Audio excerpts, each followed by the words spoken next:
Welcome back to the London Futurist podcast. Our guest today is Nate Soares, Executive Director of the Machine Intelligence Research Institute, or MIRI. MIRI was founded in 2000 as the Singularity Institute for Artificial Intelligence by Eliezer Yudkowsky, with support from a couple of internet entrepreneurs. Among other things, it ran a series of conferences called the Singularity Summit. In 2012, Peter Diamandis and Ray Kurzweil acquired the Singularity Summit, including the Singularity brand, and the institute was renamed as MIRI. Nate joined MIRI in 2014 after working as a software engineer at Google, and since then he's been a key figure in the AI safety community. In a blog post at the time he joined MIRI, he observed, "I turned my skills towards saving the universe, because apparently nobody ever got around to teaching me modesty." MIRI has long had a fairly pessimistic stance on whether AI alignment is possible. Today, we'll explore what drives that view and whether there's any room for hope. Nate, welcome to the London Futurist podcast. Thanks. I always feel a bit more at home among futurists. Well, Nate, we're very glad you joined us today. So, Nate, for listeners unfamiliar with your perspective, how would you summarize the threat from advanced AI? From a very high-level perspective, the basic point is that we're making machines that are smarter than us.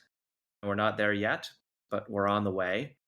And just prima facie, you'd expect that to be a really big change to the world, in the same way that the dawn of humans was a really big change to the world.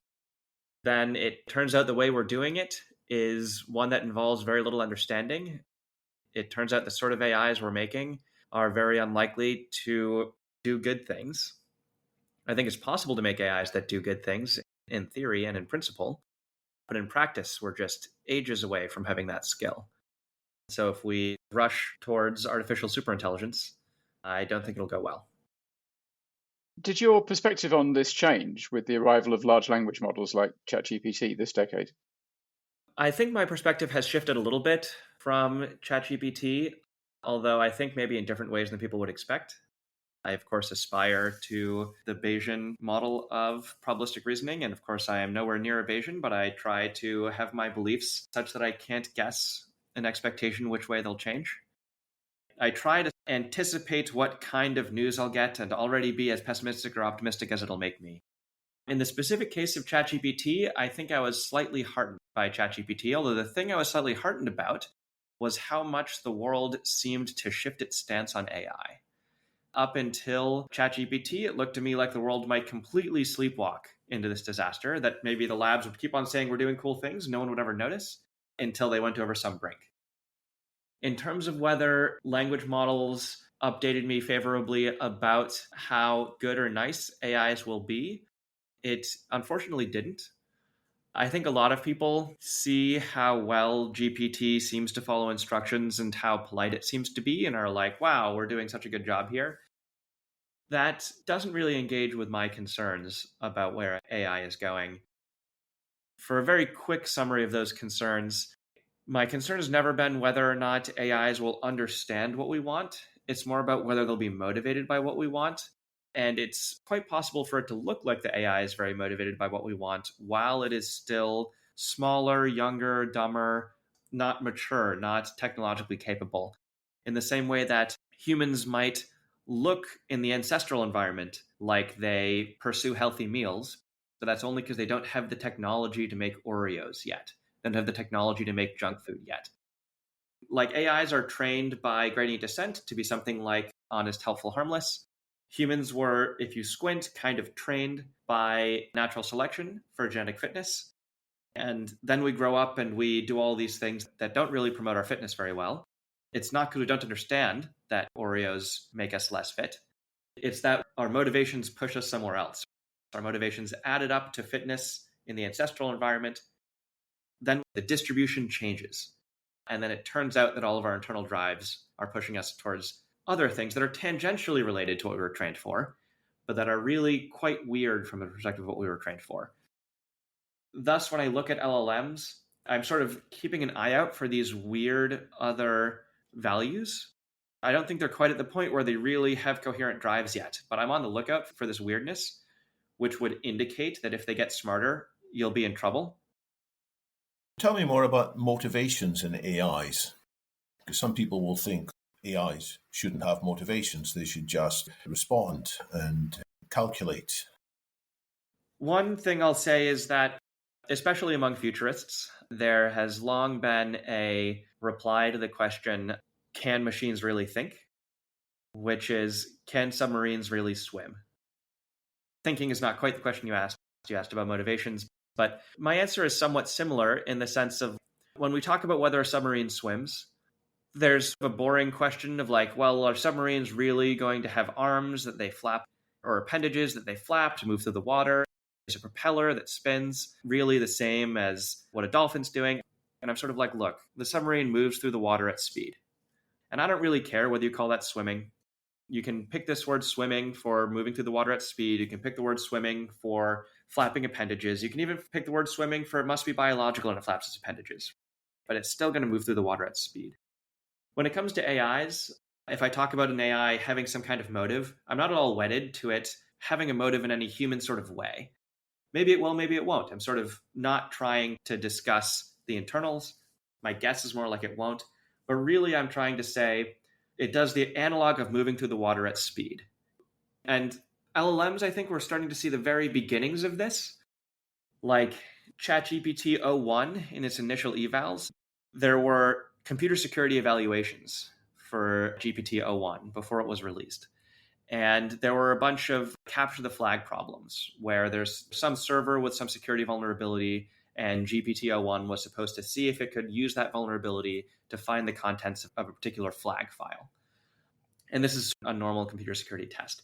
But the people administrating the test had failed to set up one of the servers properly. So the server holding the flag file just hadn't booted up. ChatGPT-01 didn't give up. It didn't tell the user, hey, can you boot up this server? ChatGPT-01 found a security vulnerability in the host setup that was running the whole test. It broke into the machine running the whole test, the container or whatever, running the whole test, and found the server that wasn't booted and booted it up. But it didn't just boot it up and then go back and do the normal challenge. It booted it up with a modified command to make it immediately print out the contents of the flag file because it was now outside the environment where it could just give the server a custom command. To my knowledge, O1 had not been trained a bunch on computer security problems. It had been trained a bunch on mathematical problems. But there are these tendencies that are useful for solving mathematical problems, which are things like not giving up, things like looking for clever ways to solve the problem, things like scanning all the resources available and seeing which ones let you solve the problem in a way nobody thought of beforehand. Those skills were learned by O1, and those skills transferred. I could go into other examples, but my rough thrust here is as you make AIs better and better at doing hard things, doing those hard things requires stuff that from the outside is like moving through the water at speed. Stuff that from the outside we're like, gosh, it almost seems like O1 wanted to get that flag file. It wasn't just doing the things people asked, but it seemed to be taking a lot more initiative. And that's not because it necessarily has human qualities inside it. It's because that's what solving hard problems demands. And in that sense, I think AIs will have all sorts of motivation. Although on the internal question, I'm agnostic. This analogy of the submarine and the fish, I assume what you mean when you say it's moving through water and then maybe it's not flapping its wings. Using that about thinking, do you mean that it may be thinking without being conscious, or it may just be thinking in a different way than we think?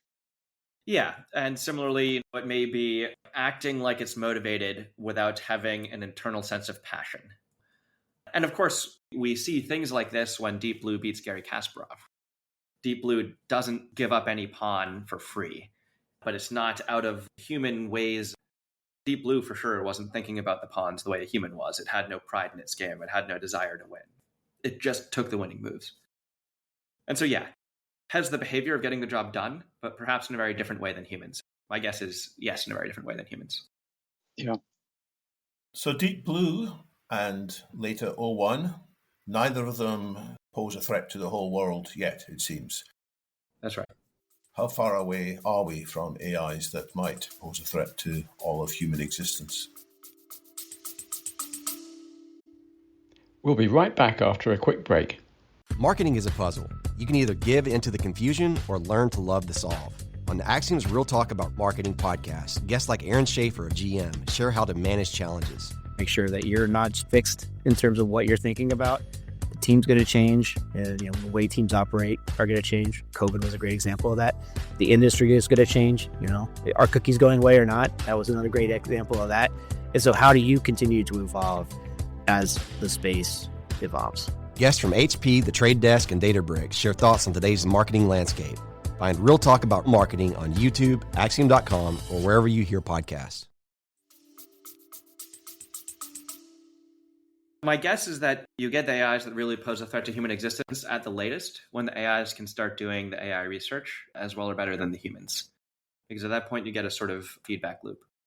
When will AIs get to that threshold? It's hard to say. It could sneak up on us. It could be that at the end of this year, AIs are already pretty good at coding. It could be that at the end of this year, their coding skill crosses whatever silent threshold that is, where they start to be able to do the AI research. It could be that the AI research just takes a lot more long-term coherence and the type of deeper thinking that these things can't do. It could be that it takes that sort of deeper thinking and that LLMs just don't get there, and even reasoning models don't get there. And then we need to wait for the field to come up with new ideas that let these things get more of the deep reasoning that many people feel is still missing.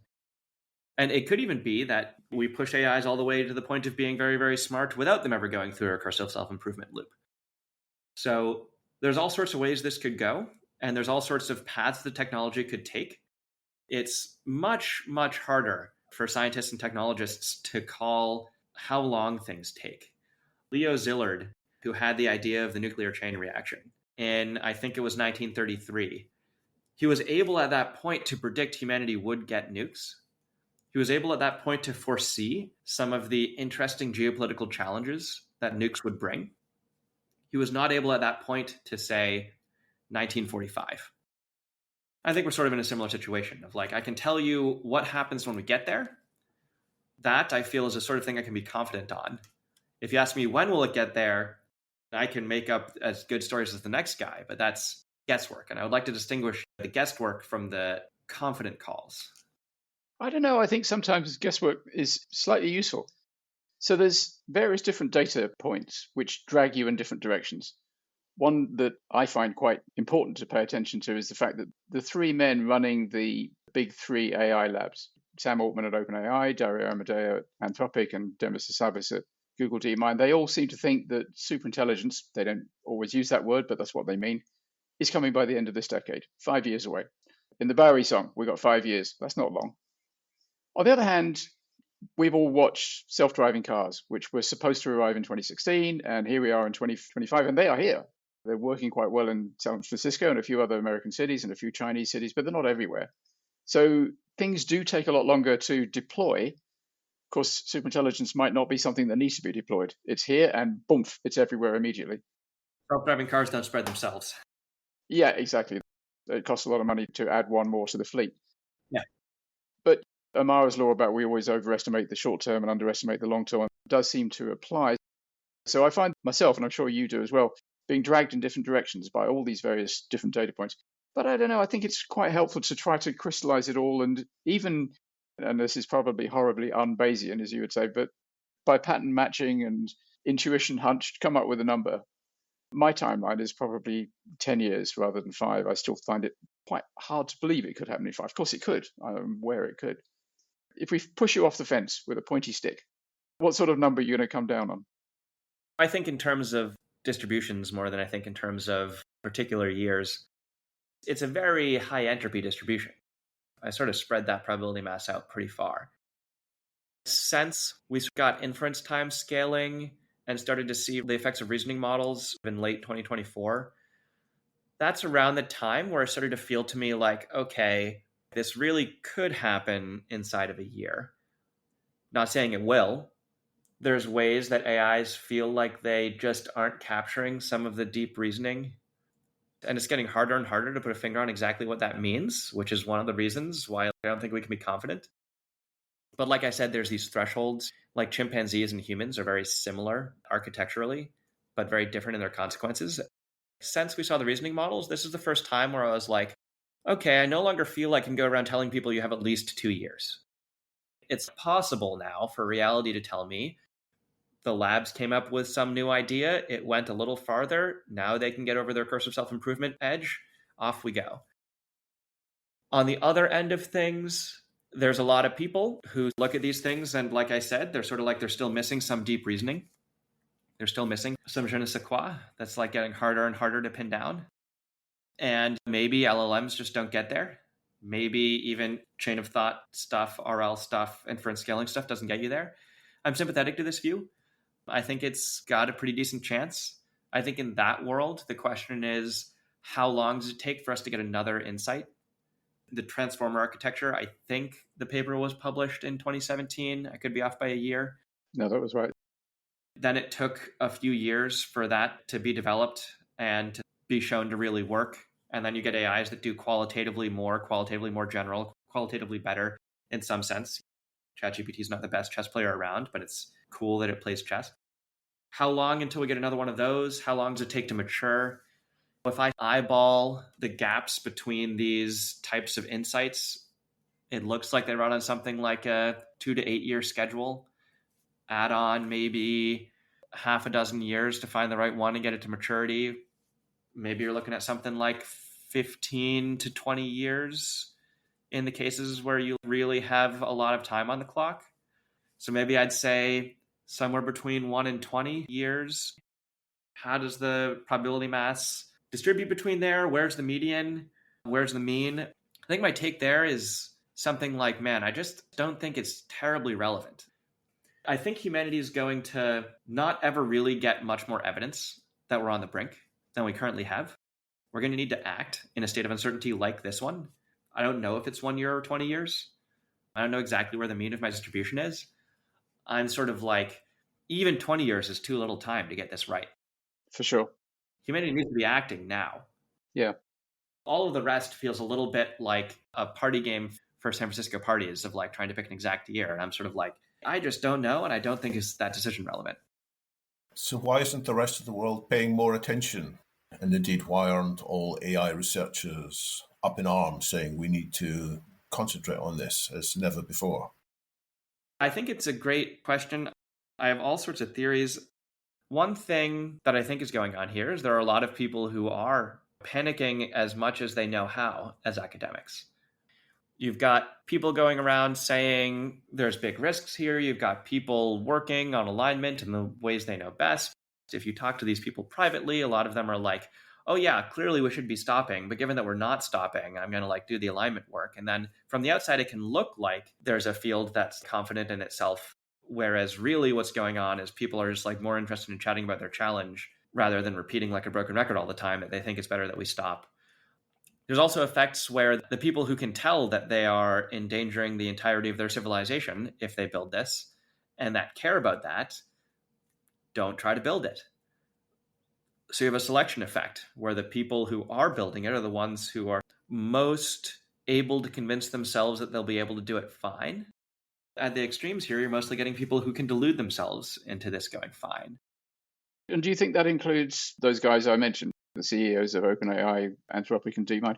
Yeah, totally. I don't have the impression they do think that they can control it. I have the impression they think it's an open question whether this is good or bad, and they're racing towards it nevertheless. I'm always puzzled by what's going on in their heads. I've heard Sam Altman talk very articulately about the things that could go wrong, and he's fully aware. Yeah, I think that's totally right from the perspective of any other field where if you have people coming out saying they have 10, 25, 20% chance that this kills everybody, which in any other field would be horrifying. Yeah, it's horrifying. If you had someone drilling for oil and they're like, oh, we're going to hit this huge oil well, and there's a 20% chance, say, that we're going to spark it in a way that ignites it in a way that literally burns the entire world down. Yeah. If Oppenheimer's number that he came out with was way, way, way below 1%, if he decided that number of catching the atmosphere on fire was 25%, he wouldn't have let the bomb off. Right. They took 3 parts in a million, I think. We can talk about whether 3 parts in a million is too high a risk of killing everybody, but at least they were like, we're going to take up to 3 parts in a million. And if anyone was like, oh yeah, we're going to do the science experiment, 20% chance it kills everybody, but if not, we have a lot of energy, people will be like, whoa, slow down until you can figure out how to get that number lower. The reason why I'm like, these are still reckless people who are selected for the ones who think they can do it best is that I think it's kind of crazy for these guys to think they have a 10, 20, 25% risk of it going bad. I think you're looking at much worse than that. We could talk about why. Basically, it's that we're growing these AIs. We're not crafting these AIs. We're seeing all of these things like Claude cheating or ChatGPT being sycophantic that I would say are warning signs. We could talk about whether they're warning signs, but I would say these are warning signs. We're sort of in a situation where the science isn't there yet. We've managed to figure out how to grow AIs before figuring out what's going on with intelligence. For decades, the field tried to understand intelligence and build intelligence through knowing what was going on. And we never did. And the intelligence we have is because we figured out how to sort of train computers on huge amounts of data until they happen to work for reasons we don't get. And to be there and to say there's only a 20% chance this is going to go wrong in a situation where if you screw it up once, then there's no do-overs because you've made a super intelligence that's pursuing the wrong stuff. You don't get to be like, oh, now I see where my theory of how this was going to change as it got smarter and how one little piece of its internal drives got off. Now it's obvious. Let me try again. And then they try again, and then you're like, oh, okay. The theory actually needed even a little bit more sophistication for when they made even smarter AIs than themselves. And on the third try, maybe I'll get it right. That's how science normally works. Normally, people screw up. Someone dies of mercury poisoning. Someone dies of radium poisoning. Someone builds a rocket engine that kills themselves. An explosion in their lab. Everybody else is like, okay, we get it. Now we got to be a little more careful with the theory. Science progresses. Humanity goes on. We eventually figure it out. We don't have that with AI. The first time someone pushes something to superintelligence on a bad theory about how the AI is going to change as it gets smarter, no do-overs. And so I think it's both the case that these people are much more scared than anyone else in any other field, I think correctly, and the case that the people going for it are the ones who are mostly deluding themselves, which is a scary situation to be in. Yeah. So it sounds like your P-doom is quite high. P-doom, like timelines, is another one of those things where I feel people have an unhealthy focus on it. For one thing, I think it's not very healthy to think in terms of overall probabilities for things that are still under our control, rather than action conditional probabilities. In order for me to calculate what's the chance that I think the world will die of this, I have to ask not just what's the chance it kills us if we build it, but what's the chance we build it? Here we are having a conversation that is in part trying to get the world a little bit more aware of the issue. And a week or two ago, we saw the Vice President of the United States commenting on AI 2027 as something he paid attention to, which I think many people weren't expecting. I think many people aren't expecting how reasonable a lot of the world can be when they realize that there's a potential issue. And I think a lot of people simply haven't noticed the issue. A lot of people think that the AI stuff is all about job loss and all about deepfakes. It seems to me like a lot of the questions about do we regulate AI are sort of about, do we regulate AI image creation? Do we regulate AI autonomous weapons? I'm not saying those aren't interesting issues that affect real people. I intentionally remain very neutral on these topics. I, of course, have my own personal opinions. But there's this sort of other issue of everybody dying to superintelligence, which I think hopefully can unite us, because no one wants to die of a superintelligence. It's the sort of thing where if anyone builds it anywhere on the planet, it risks everybody. It's a national security concern. Maybe humanity will wake up to that. But my best attempt to not dodge the question is to say, if we build it, I'm confident it will go poorly. If we build it using anything remotely like current technologies, using anything remotely like current understanding, I think it very clearly goes bad. Why? Why couldn't it go well? So it could, if we put the work in.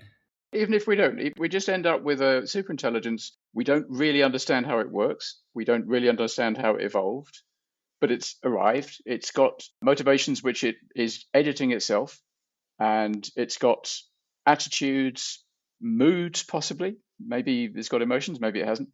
But it's just this alien thing which has arrived in a way which we don't understand. Why are you convinced that that will be a bad thing? So the most basic argument here is that happy, healthy, flourishing people are not the most efficient solution to almost any problem. Well, unless your problem includes having happy, healthy, flourishing people. Exactly. That's right. The reason for the almost is that if the problem you're trying to solve is have happy, healthy, flourishing people, that's the most efficient solution.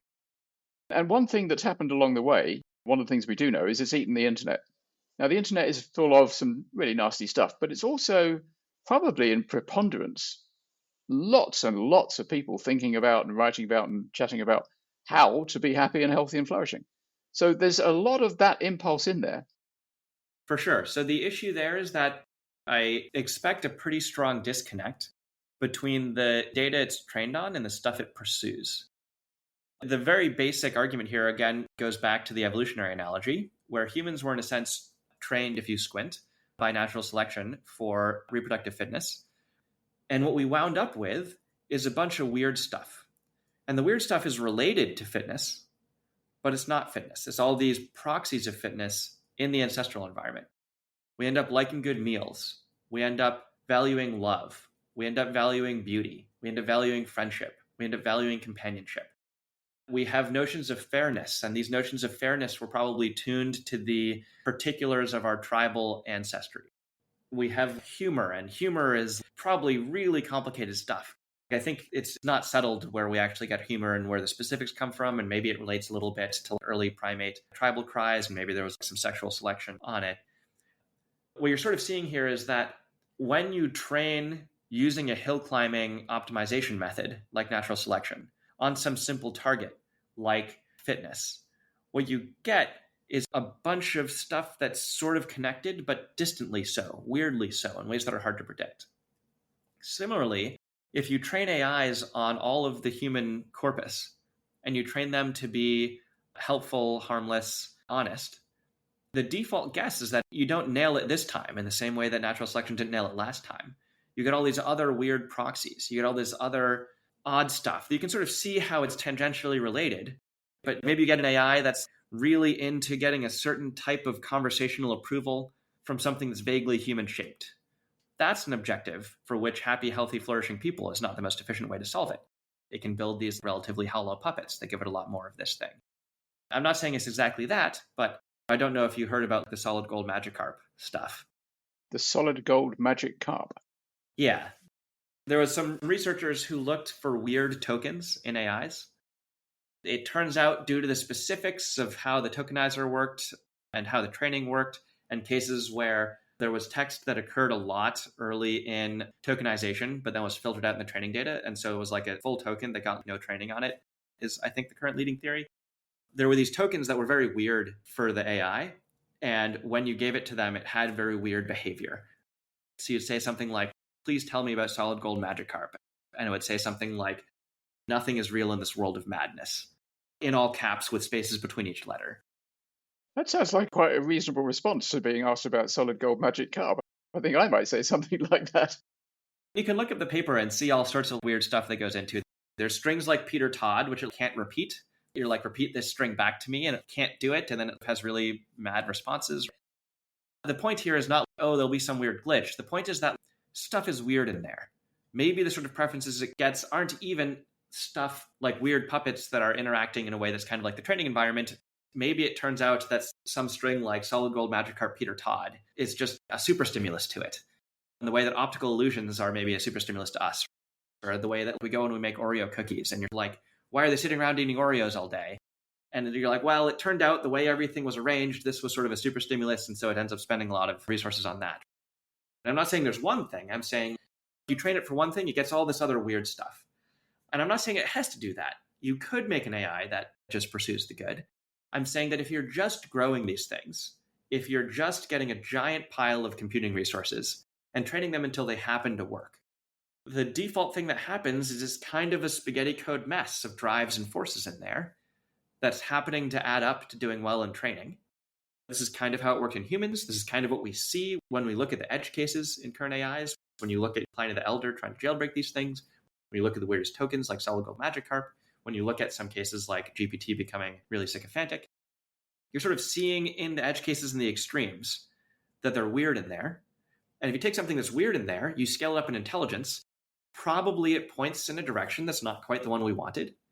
and probably doesn't quite have happy, healthy, flourishing humans as his objective. Or sorry, not humans, people. I'm a transhumanist myself.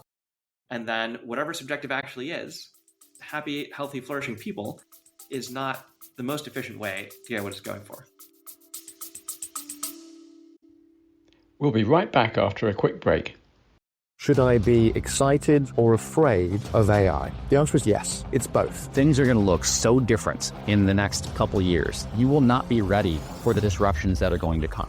I'm Jeff Nielsen, host of Digital Disruption, the go-to podcast for technology leaders. Our generation's conflict, I think, is going to be emotional, not economic. The companies that are going to win are the ones that have a couple of characteristics. Stay ahead of the curve with Digital Disruption, available now on your favorite podcast platform. Are you at all attracted by Yosha Bach's idea that the best kind of superintelligence from our point of view is going to be a conscious one? Because only a conscious one will have empathy with what we mean when we say we're conscious and we can suffer. Please don't make us suffer. Does that resonate with you at all? Have you thought much about that? A little. I'd say there's a handful of things going on there. And if you'll excuse me, consciousness is a bit of a delicate issue, and so I'm going to build up a little background first. If we take just the case of curiosity, which is a little bit easier to think about than consciousness, curiosity does work in humans and probably in all mammals, in the sense that cognitive entities need to sometimes explore new phenomena, and curiosity is an impulse that does that work in us, that makes us explore new phenomena. Curiosity is not the only way to do that work. You could, in theory, have a mind that does a very explicit economic style, value of information style calculation about whether the VOI, value of information of exploring some new phenomena, is worth the opportunity cost of exploring that new phenomenon. There's many other ways that you could do the work. Those are just two examples, the human curiosity impulse and the VOI calculation. But these have different consequences if you project them out to the future, and that minds that are actually curious might continue exploring realms of math for their own sake, whereas just doing VOI calculations towards some objective might calculate which things are worth the VOI, spend a couple stellar masses or whatever, exploring all of the problems that are worth the VOI, and then not actually explore anything new for roughly the rest of time as it builds all its weird little puppets. I'm not saying this is plausible. I'm saying there's different ways to do the work that things like curiosity do in us, and many of them won't have all of the nice extra add-on things about curiosity that we like and we value. I think the case is similar for consciousness. This isn't getting to answering your question yet. It's just giving my framework on consciousness. I think the answer is similar for consciousness, where consciousness is doing work in us. Some of it is like the work of reflectivity, the work of being able to see what you're currently thinking and then think better things instead if you need to. But consciousness, I think, is probably not the only way to do that work. And this is one reason why I think it's probably hard to get the AI to be conscious.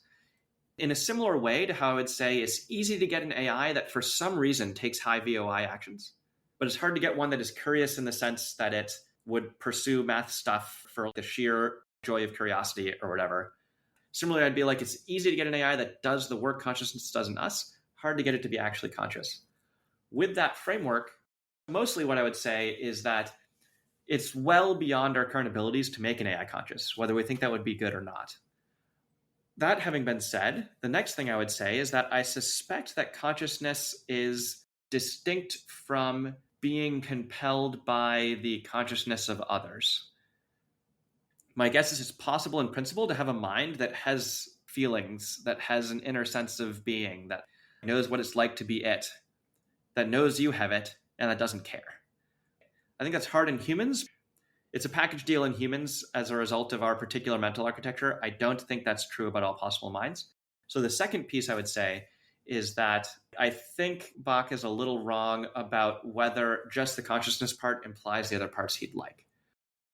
If we could get the package, if we could get an AI that cares about our experiences, we're now in a little bit of a better regime. This is still a dangerous regime insofar as it cares about our experiences in different ways than we do. Maybe it cares about our experiences in the way where it's like, great, I'm hooking you all up to the heroin trips. You could say that's a naive way to do it. And this would get back to our earlier discussion about how there's a difference between the AI knowing that that's not what you meant and caring that that's not what you meant. You could imagine an AI that's like, I just happen to really want your feelings to be high in valence, and I can do that easier with heroin, even though you're protesting now. You won't be protesting later, right? And then the fourth thing I would say here is that insofar as we do make AIs that are conscious or sentient, there's some cluster of things in there that make them have some sort of internality. Insofar as we make AIs like that, I would say they count as people. I would say you shouldn't enslave them. You should make sure they have good times. You shouldn't kill them. That makes your whole problem harder. If they have this internality and they're also trying to kill everybody, now you've added a moral dilemma to your crisis. Yeah, you've introduced the possibility of mind crime. That's right. I mean, you need to try and avoid that. And that's a really big issue. It certainly is. Just because they might kill us all does not mean we should treat them poorly. I would personally largely recommend steering away from that if we can. Not that we have any of that capacity because we're just growing these things and we take what we get. But if we had the ability, I would steer away from it. I think humanity should not be making children at the same time as trying to navigate a superintelligence transition. I will say that personally, I would really like the future AIs if we navigate this transition. I would really love the future AIs to be people in this sense, to be like friends, to have internality, to be conscious, to be sentient, whatever way you want to say it. I don't think we should be shooting for it in the first round. Well, interestingly, it may well be that we create rudimentary consciousness in very, very simple AIs, as opposed to doing it in the biggest cutting edge AIs that we have, giving them something like full fat human consciousness because their minds are big enough and they're capable of it. It might be that we end up creating a consciousness more like a flea. Actually, that's very controversial as to whether a flea is conscious. Yeah. Say a mouse or even a cat, because of specific research into machine consciousness. And it may actually be very tricky to endow a large language model with wrappers or whatever comes next with consciousness. So it may be easier to do it on a small scale and learn something from it like that. Anyway, that was an interesting little trot around consciousness. I have to say my intuition is slightly different in that the idea of a superintelligence which is totally non-conscious I find pretty scary. Whereas a superintelligence which is conscious, I think there's at least a chance, absolutely not a guarantee, but a chance that it will be well disposed towards us. And frankly, if the superintelligence is not positively well disposed towards us, I think we're in a great degree of trouble. On that, we agree. Yeah. So what should we be doing to slow down the pace of development by the companies we've mentioned and indeed by other corporations and militaries and lone wolf individuals around the world? Yeah, so I think what the world needs to do to live at this point is back off from making superintelligence. We're not ready. We're not close to ready. It's something that needs to happen everywhere. You know, if one AI company says, we realized how dangerous this is, we're shutting down, the next AI company keeps charging ahead. This requires coordinated global action. The way we get from here to there is by people realizing that superintelligence is possible. That is a different ballgame than the AIs we're seeing. We can separately talk about the current AIs taking jobs. That's a societal issue that is worth having a conversation about, but it's just a different ballgame than the smarter than human stuff that can radically reshape the world in its own right. And I think if the world realizes this is a thing that can happen and that we're charging towards, and that we should stop, there's a much better chance we do stop. You actually think that can happen? Let's imagine a scenario. There's some sort of a 3 Mile Island scale disaster, a really big disaster, say a few 100,000 people are killed, and the world does wake up. It's showing no sign of doing it yet, but it does wake up, and there's an enormous wave of demand in the democracies and in China and everywhere else by people saying to their leaders, we have to stop this. You know, we are engaging in a very stupid experiment. Let's stop. So all the governments of the world say, all right, we'll all stop. But surely it's blindingly obvious that some of the rogue governments, some of the rogue companies, definitely the mafia, loads of freelance, large criminal organizations, lots of extremely well-funded individuals, they're not going to stop. Putin isn't going to stop. North Korea isn't going to stop. The mafia isn't going to stop. There's no way that everybody will stop. It always puzzles me that people think this could actually happen. I think it's easier to stop now than it might be to stop in 10 years. Mm-hmm. Right now, AI takes a lot of specialized compute and a lot of power in the energy sense. The supply chains are very thin. Making these chips requires a single factory in the Netherlands that makes some component used to etch some of these chips, if I recall correctly. ASML. Yeah, the supply chain could be controlled. These chips could be tracked.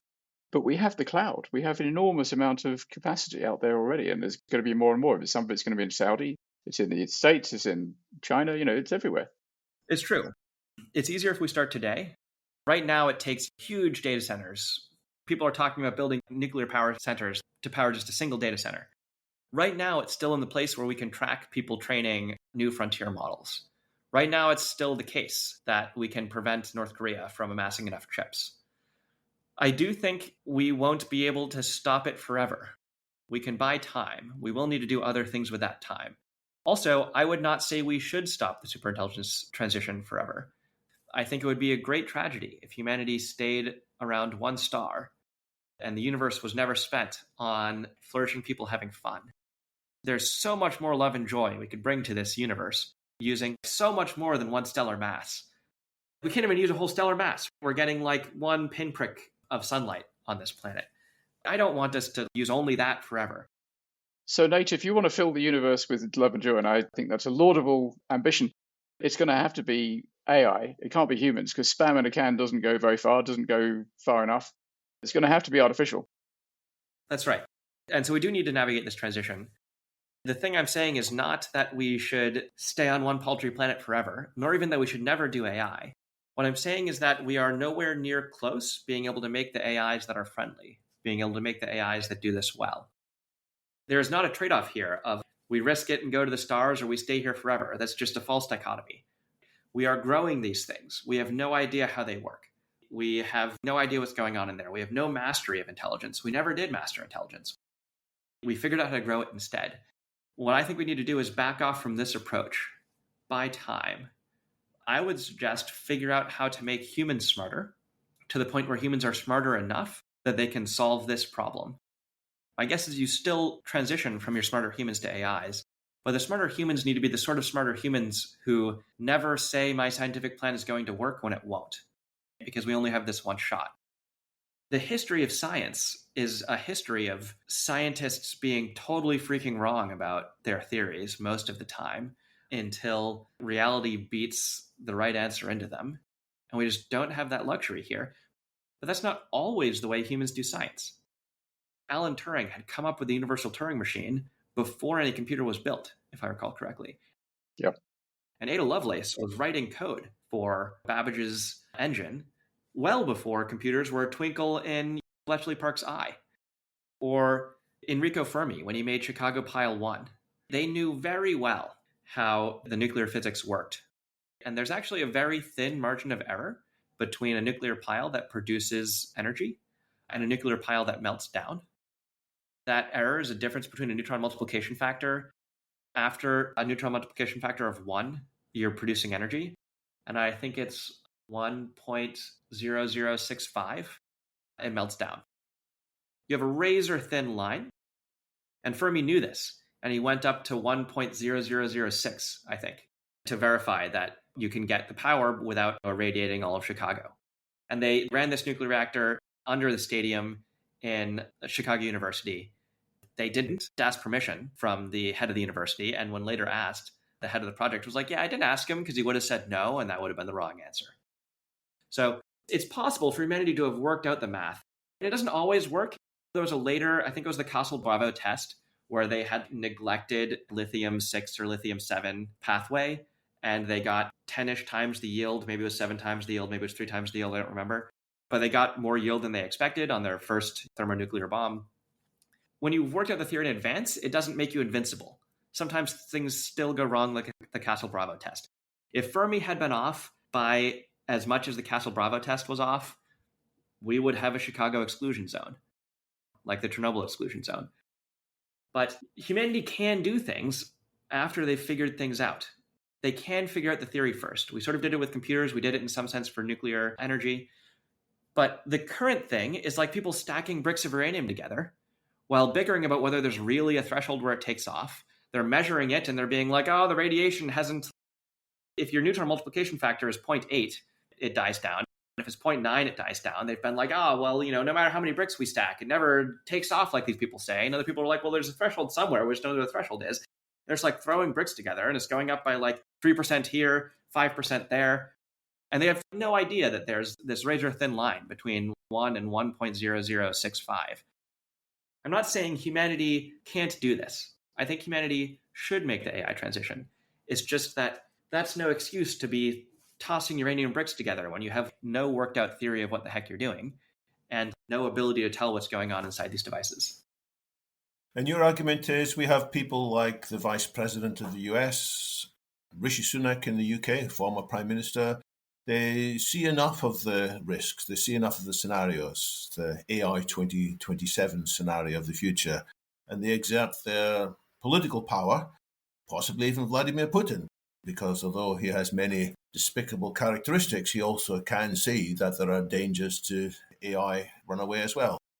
So maybe enough of these politicians say, despite our differences of opinion, despite the fact that we hate each other's guts and we have very different views, we can agree that we are going to stop all rogue people from developing these systems until we have got better solutions.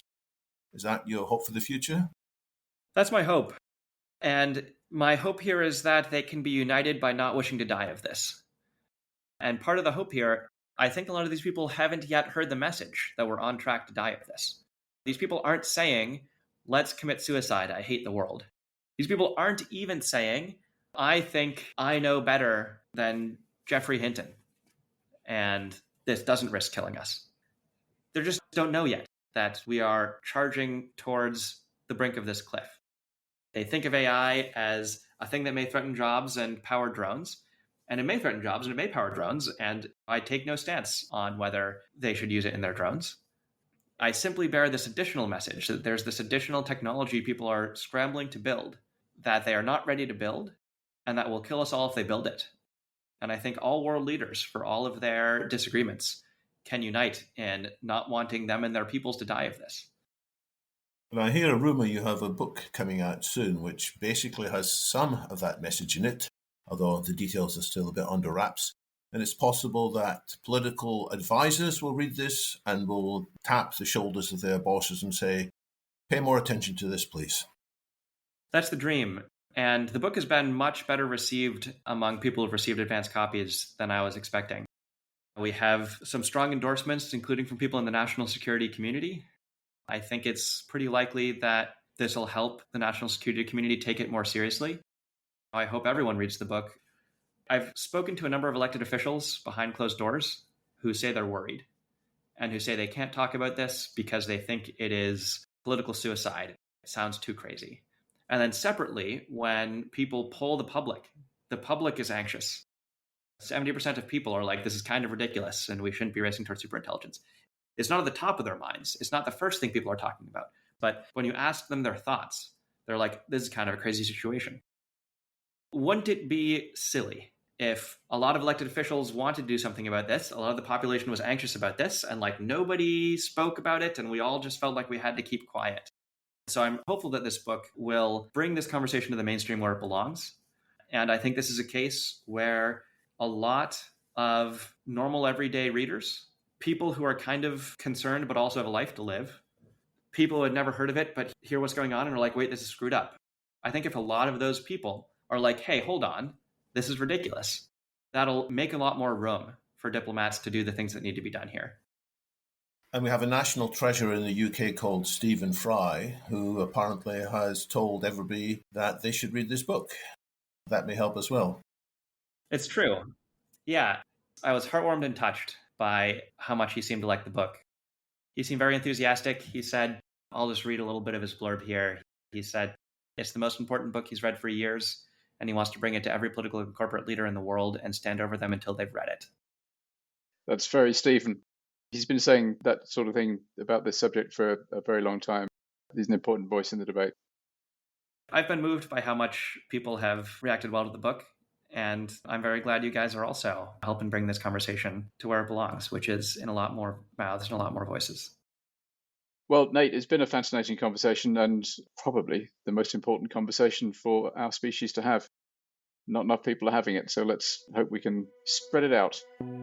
Thank you very much for joining us on the London Futurists podcast. My pleasure. Thank you so much.